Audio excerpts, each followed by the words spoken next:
ढाक वाली गांव में एक गरीब किसान रहता था। उसके 2 बेटे व एक बेटी थी।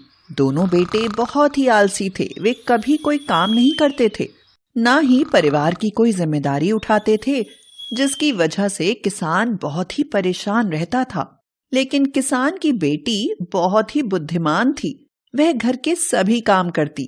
अरे बेटे, पास के गांव से कुछ सामान लाना है, क्या तुम ले आओगे? हाँ, यहाँ ठीक है। यहाँ कोई मुझे परेशान नहीं करेगा, आराम से सोऊंगा। ऐसा कह सोहन सो जाता है। उधर देर रात घर पर सभी इंतजार करते हैं। अरे क्या हुआ चाचा, इतनी रात किसका इंतजार कर रहे हो? सोहन का, पास के गांव गया है कुछ सामान लाने, अभी तक आया नहीं, बस उसी की राह देख रहा हूँ। अरे चाचा, सोहन वो तो मंदिर के पास वाले पेड़ के नीचे सोया है। क्या? यकीन ना हो तो खुद देख लो, वो कहीं नहीं गया। पिताजी, आप यहीं रुकिए, मैं जाती हूँ। तुम रुको, नहीं, मोहन को कहता हूँ। मोहन बेटे, देखो तो सोहन कहाँ है। आ जाएगा पिताजी। ऐसा कह वह फिर सो जाता है। किसान अपने दोनों बेटों से बड़ा ही परेशान था। दोनों बहुत ही आलसी थे, जिसकी वजह से किसान का भारी नुकसान होता था। एक बार किसान बहुत ही बीमार हो जाता है, लेकिन दोनों के कान पर जूं भी नहीं रेंगती है। तभी किसान की बेटी दोनों को सुधारने के लिए एक उपाय सोचती है। पिताजी, जो हमारा सोना था वह आपने कहाँ रखा है? खेत में, जब भी जरूरी हो तो खेत की खुदाई करके निकाल लेना। ठीक है पिताजी। यह सब दोनों सुनते हैं। अगली सुबह ही दोनों खेत की खुदाई करने लगते हैं। शाम तक वो दोनों पूरा खेत खोद देते हैं, पर उन्हें कुछ नहीं मिलता। दोनों गुस्से में घर की ओर जाते हैं। जैसे ही वह घर के दरवाजे के पास पहुंचते हैं, पिताजी, कल आपने बताया था कि सारा धन खेत में है, लेकिन मुझे कैसे पता चलेगा कि वह किस जगह है? बेटी, उसके लिए तुम्हें उसमें बीज डालना पड़ेगा और पानी देना होगा। जब तक पौधे बड़े ना हो, जिस जगह धन होगा वहां पर कोई भी पौधा नहीं आएगा। यह सब दोनों सुनते हैं। अगली सुबह दोनों खेत में बीज डालने लगते हैं। अब हर रोज वह जाते, खेत में पानी देते, ताकि पौधे जल्दी जल्दी आ सकें व वो दोनों धन ले सकें। समय बीतने लगता है। देखते ही देखते सारे खेत में धान के पौधे आने लगते हैं। कुछ दिनों में वह बड़े भी हो जाते हैं। दोनों खेत में वह जगह खोदते हैं जहां पौधे न उगे हों, पर ऐसी कोई जगह नहीं होती। दोनों फिर गुस्से में घर जाते हैं। घर पहुंचते ही सुनते हैं, पिताजी, पौधे तो सारी जगह उगे हैं, धन कहाँ है? बेटी, उसके लिए तुम्हें सारे पौधे काटने पड़ेंगे। जहां धन होगा वहां के पौधे बड़ी मुश्किल से निकलेंगे। दोनों ये सुन वापस खेत जाते हैं। देखते ही देखते सारा धान कट जाता है। किसान व किसान की बेटी वहां आते हैं। पिताजी, आपने कहा था खेत में धन है। हम दोनों ने वो सब किया जो आपने कहा। खेत की खुदाई की, बीज डाला, पानी देकर पौधों को बड़ा किया, यहाँ तक कि अब उन्हें काट दिया, पर धन कहाँ है? किसान हंसने लगता है। तभी वहां गांव का जमींदार आता है। धान को देखकर वह सारा धान खरीद लेता है और बदले में बहुत सारा धन देता है वह चला जाता है। पिताजी, ये क्या है? वो धन कहाँ है जो आपने कहा? किसान हंसने लगता है। भैया, यही वो धन है जिसकी हम बात कर रहे थे। आप दोनों ने जो मेहनत की, उससे यह धन खेत में की गई खेती की वजह से हमें मिला। दोनों हैरानी से एक दूसरे को देखने लगते हैं। वह तब उनको समझ आता है, खेत से धन लेने के लिए खेती करनी होती है। पिताजी, अब हम समझ गए कि बिना मेहनत किए कोई धन नहीं मिलेगा। आज के बाद हम कभी आलस नहीं करेंगे, हम जिम्मेदारी से खेती करेंगे। इस तरह किसान की बुद्धिमान बेटी अपने दोनों भाइयों को सुधारती है। सभी बहुत खुश हो जाते हैं। वह फिर खुशी खुशी रहने लगते हैं।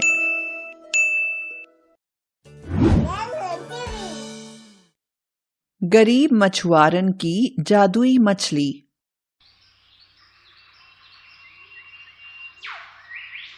बहुत समय पहले एक गरीब मछुआरन एक नदी के किनारे रहती थी। वो बहुत ही मेहनती और नेक दिल थी। पूरी रात मछली पकड़ती और सुबह उन्हें बेचने जाती। वो जो भी मछली पकड़ती उसमें से एक मछली नदी में वापस डाल देती। धन्यवाद मुझे मछली देने के लिए। ऐसा कहकर वो हर रोज एक मछली नदी में वापस छोड़ देती और तब उन्हें बेचने जाती। ऐसा करते हुए समय बीतने लगता है। एक बार गांव में सूखा पड़ने लगा। चारों ओर पेड़ सूखने लगे। नदी का पानी भी घटने लगा। गांव के ज्यादातर लोग गांव छोड़कर जाने लगे। तुम लोग गांव छोड़कर मत जाओ। जल की रानी हमें बहुत दिनों तक भूखे नहीं देख सकती। मेरा विश्वास है कि नदी में जल जल्दी ही आ जाएगा। एक बार फिर हमारा गांव खुशहाल होगा। अगर जल की रानी को हम पर तरस आता तो वो जाती ही नहीं। दिन में एक भी मछली नहीं मिलती। हमारे बच्चे भूखे हैं। हमारा यहाँ से चले जाना ही ठीक रहेगा। पर कहाँ जाओगे? कहीं भी। तुम्हारे आगे पीछे कोई नहीं, लेकिन हमारे छोटे छोटे बच्चे हैं। मेरा विश्वास करो, जल्दी ही सब ठीक हो जाएगा। कोई भी बात नहीं मानता। धीरे धीरे सभी गांव छोड़कर जाने लगते हैं। कुछ दिन और बीत जाते हैं। घर में खाने के लिए कुछ नहीं बचता। वो मछली पकड़ने के लिए जाती है, पर नदी में पानी बहुत थोड़ा था। कोई भी मछली नहीं मिलती। वो निराश होकर जल की रानी से प्रार्थना करने लगती है। हे जल की रानी, हम सब पर दया करो। हमारी विनती सुनो। ऐसा करते हुए वो रोने लगती है। उसकी आंख से एक आंसू नदी में जा गिरता है। जल की रानी उसकी पुकार सुनती है। जल की रानी अपनी सेविका से कहती है, तुम जाओ और उसकी परीक्षा लो। ऐसा कहते ही सेविका एक सोने की मछली का रूप लेकर उसके सामने जल में उधर से उधर कूदने लगती है। अरे ये क्या! उसके चेहरे पर मुस्कान आ जाती है। वो जाल लाकर उसे पकड़ने की कोशिश करती है। बहुत कोशिशों के बाद वो उसे पकड़ लेती है। अरे ये क्या! ये तो सोने की मछली है। वो सोने की मछली देखकर बहुत खुश हो जाती है। आपका धन्यवाद जल की रानी। इससे मेरी ही नहीं, पूरे गांव की गरीबी दूर हो जाएगी। ऐसा कहकर वो जैसे ही घर की ओर जाने लगती है, उसे याद आता है कि पहली मछली उसे जल में वापस छोड़नी है। मछली वाली मन ही मन सोचती है, पर इससे मेरे पूरे गांव की गरीबी भी दूर हो जाएगी। मैं क्या करूं? बिना एक भी बार और सोचे मछली वाली नदी के किनारे चली जाती है। तभी कुछ गांव वाले भी उसके पास आ जाते हैं। अरे तुम ये मछली नदी में डाल दोगी? ये तो सोने की है। बिना एक भी बार और सोचे वो जल की रानी को प्रणाम कर मछली नदी में छोड़ देती है। मछली जल में कूदते हुए गायब हो जाती है। सारे गांव वाले बहुत दुखी होते हैं, पर वो दुखी नहीं होती। जैसे ही सब जाने लगते हैं, रुको। सभी मुड़कर बड़ी ही हैरानी से देखते हैं। ये क्या? आप कौन हो? मैं वही हूँ जिसे तुम हर रोज अपनी मछली देती हो। वो सोने की मछली मैंने ही भेजी थी, ये देखने के लिए कि तुम क्या करोगी। तुम अपनी परीक्षा में सफल रही। तुम जानती थी कि उससे तुम्हारी गरीबी दूर हो जाएगी, फिर भी तुमने वह जल में वापस डाल दी। मांगो, क्या चाहिए?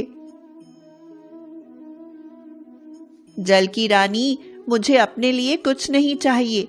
बस आप इतना पानी दे दो जिससे हमारे गांव में सूखा न रहे। तुम मेरी सच्ची भक्त हो। जो कुछ भी तुमने मांगा वो भी अपने गांव की भलाई के लिए। आज से इस गांव में कभी भी सूखा नहीं पड़ेगा। तुम जो भी मछली पकड़ोगी वह सोने की होगी, जिससे तुम दूसरों की भलाई करना।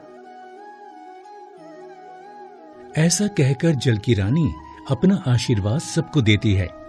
ऐसा करते ही चारों ओर हरियाली आ जाती है। नदी का पानी वापस पहले जैसा हो जाता है। एक सोने की मछली देकर जल की रानी जल में वापस चली जाती है। गांव के सभी लोग बहुत खुश होते हैं।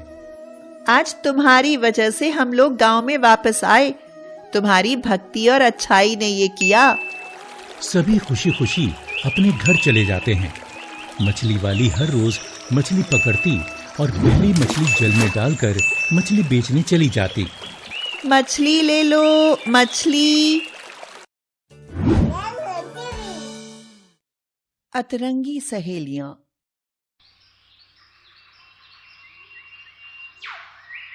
शंकर एक गरीब किसान है। वह बहुत मेहनत करता व अपने परिवार को चलाता। उमा शंकर की पत्नी उसका हाथ बटाने के लिए अक्सर खेत में उसके साथ काम किया करती थी। अरे ओ उमा, आज क्या लाई हो तुम? उमा की पड़ोसन ने पूछा। उमा हिचकिचाते हुए बोली, आज हम घर से ही भोजन करके आए हैं, वह घर ही जाकर खाएंगे। अरे भाग्यवान, तुमने झूठ क्यों कहा? अरे जो लाई हो बता देती, इसमें शर्माने की क्या बात है? शंकर उमा से बोला। क्या कह देती? उमा बड़े ही गुस्से से बोली कि सूखी रोटी और प्याज लाई हूँ। तुम्हारे साथ तो यह भी मिल रहा है, बहुत बड़ी बात है। हाँ। शंकर चुपचाप धान काटने लगता है। उमा काम करते हुए अपनी पड़ोसन सहेली से बोली, तुम क्या लेकर आई हो? दिव्या हिचकिचाते हुए बोली, हम भी घर से ही खाकर आए हैं और घर ही जाकर खाएंगे। आज खेत में उतना काम भी नहीं है। क्यों जी? दिव्या अपने पति को कोहनी मारते हुए कहती है। अरे भाग्यवान, तुमने झूठ क्यों कहा? क्या कहती कि सूखी रोटी और प्याज लाए हैं? तुम्हारे साथ तो यह भी मिलना बड़ी बात है। तभी जोरों की वर्षा होने लगती है। इतनी जोरों की वर्षा? अरे भाग्यवान, हाथ थोड़ा जल्दी चलाओ। अगर बारिश की बूंदें लग गई तो सारा धान खराब हो जाएगा।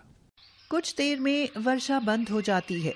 वह देखते ही देखते शंकर और उमा व दिव्या और सोहन काफी गेहूं काट लेते हैं। अरे दिव्या, तुम अभी तक गई नहीं? उमा ने पूछा। हाँ, थोड़ा वर्षा की वजह से सोचा थोड़ी और देर काम कर लें। दिव्या बोली। उमा, मुझे भूख लगी है, थोड़ी देर आराम कर लेते हैं, फिर खाना खा लेते हैं, तब गेहूं काटेंगे। चुप रहो, अभी नहीं, देखते नहीं वह यही है, उमा ने कहा। इस तरह दिन बीत जाता है। दोनों बिना खाए ही घर वापस लौट जाते हैं। अगली सुबह दिव्या उमा से बोली, उमा, हम पास के गांव में अपने रिश्तेदार के घर जा रहे हैं। वे बहुत ही बड़े जमींदार हैं। उनकी बेटी का विवाह है। हम 2-3 दिन में आ जाएंगे। तब तक तुम हमारी गऊओं को देखते रहना। उमा हंसकर बोली, हाँ, ठीक है, देखती रहूंगी। वैसे मुझे भी जाना था। हमारे एक रिश्तेदार गांव के सरपंच हैं। उनके बेटे का विवाह है। पर सरपंच हैं तो क्या हुआ? हम क्या किसी से कम हैं? मैंने तो कह दिया, अगर तांगा नहीं भेजोगे तो नहीं आऊंगी। हाँ। उमा ने बड़े घमंड से कहा। तांगा? क्या वे तुम्हारे लिए तांगा भेजेंगे? दिव्या ने बड़े ही चौंकते हुए पूछा। भेजेंगे क्यों नहीं, मैं उनकी बुआ की लड़की हूँ। बहुत ही खास रिश्ता है हमारा। दिव्या छोटा सा मुंह लेकर अंदर चली जाती है। अरे भाग्यवान, तुमने झूठ क्यों कहा? हमारा तो ऐसा कोई रिश्तेदार नहीं जो सरपंच हो। अजी, तुम अंदर चलो, तुम्हें कुछ नहीं पता। गाय तो बहाना था। वह मुझे सिर्फ यह बताने आई थी कि वह जमींदार के घर शादी में जा रही है। मैंने भी कह दिया कि हमारे भी रिश्तेदार सरपंच हैं। बाद में कह दूंगी कि मैं नहीं गई, मेरे पास समय नहीं था। उमा ने हंसते हुए कहा। समय बीतने लगता है। दोनों एक दूसरे से खुद को बेहतर बताने के लिए झूठ पर झूठ बोलती जाती हैं, जिसका हर जाना दोनों के पतियों को चुकाना पड़ता है। एक रोज दिव्या अपने घर की सफाई कर रही थी। क्या बात है, आज घर की सफाई हो रही है? उमा ने ताना मारते हुए पूछा। हाँ, मेरे बेटे का जन्मदिन है, जिसके लिए मैंने सभी को न्योता दिया है, इसलिए घर की सफाई कर रही हूँ। तुम भी आना। मुझे माफ करना, मुझे अभी याद आया कि कुछ जरूरी काम से हमें शहर जाना है। शहर? दिव्या ने चौंकते हुए पूछा। हाँ, शहर। अगले हफ्ते मेरी बिटिया का जन्मदिन है।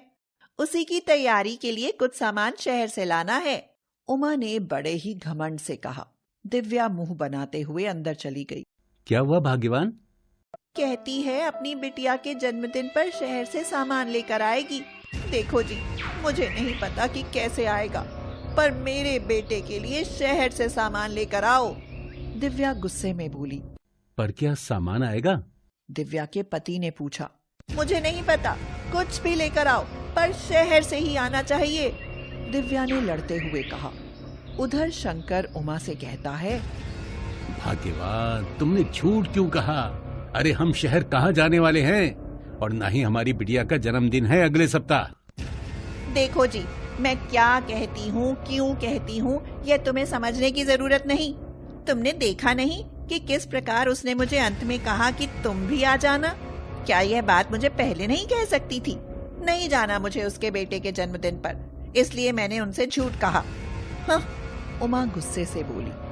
कुछ दिन बीत जाते हैं। दिव्या ताना मारते हुए उमा को कहती है। उमा, तुम शहर नहीं गई? तुम्हारी बेटी का जन्मदिवस नजदीक ही है, क्या मुझे बुलावा नहीं भेजेंगी?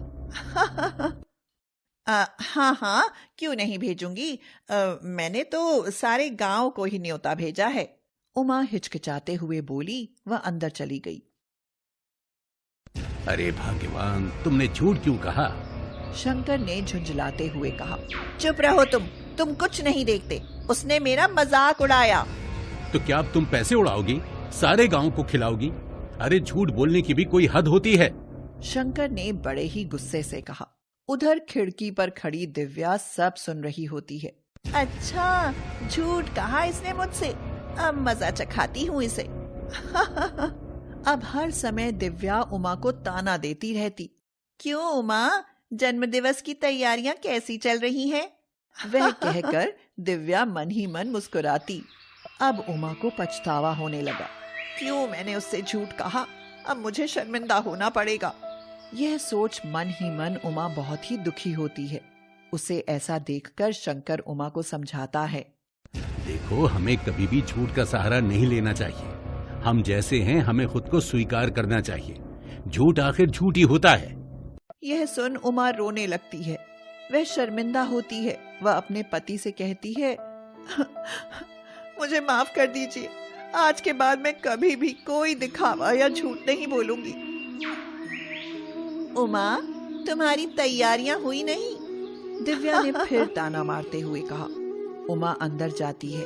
वह मिश्री के कुछ दाने लेकर आती है। यह लो, भगवान का प्रसाद, मेरे पास यही है तुम्हें खिलाने के लिए, उमा ने बड़े ही संतोष से कहा।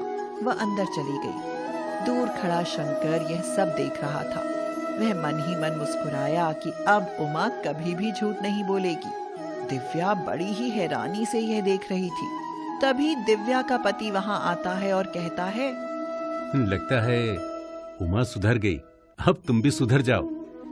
दिव्या भी शर्मिंदा होती है। वह मुस्कुराते हुए अपना सिर हामी में हिलाती है।